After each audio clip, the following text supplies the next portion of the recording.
Hello everyone, কেমন আছো সবাই? আশা করি সবাই খুব ভালো আছো। অ্যান্ড গাইজ, আমরা আজকে এসেছি রানাঘাটে। ঠিক রানাঘাট স্টেশনের বাইরেই এই দাদুটা এখানে মটন কষা আর রুটি বিক্রি করে। রুটির পিস হচ্ছে 2.5 টাকা আর মাংস হচ্ছে 20 টাকা। 20 টাকা করে পিস। আজকাল 2024-এ দাঁড়িয়েও ইনি কীভাবে দিচ্ছেন আমি জানি না। মাংসের পিসগুলো অবশ্যই ছোট হতে পারে, কিন্তু খেতে কিন্তু একেবারে সেই। আর 2.5 টাকা পিস, আমার মনে হয় না তোমরা অন্য কোনো জায়গায় রুটি পাবে।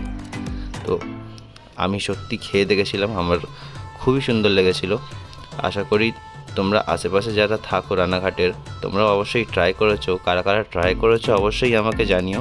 একদম প্ল্যাটফর্মের বাইরেই, যারা কোনো দিনও যাওনি রানাঘাটে, যদি তোমরা কোনো দিন রানাঘাট যাও অবশ্যই একবার ট্রাই করো। খুব টেস্টি খেতে। আর কারা কারা খেয়েছো অবশ্যই আমাকে কমেন্ট করে জানিও। চ্যানেলে যদি নতুন হয়ে থাকো তাহলে অবশ্যই সাবস্ক্রাইব করে দিও, আর একটা লাইক অবশ্যই করে দিও যদি ভিডিওটা ভালো লেগে থাকে। Thank you so much guys. দেখা হবে আবার অন্য একটা ভিডিওর সাথে।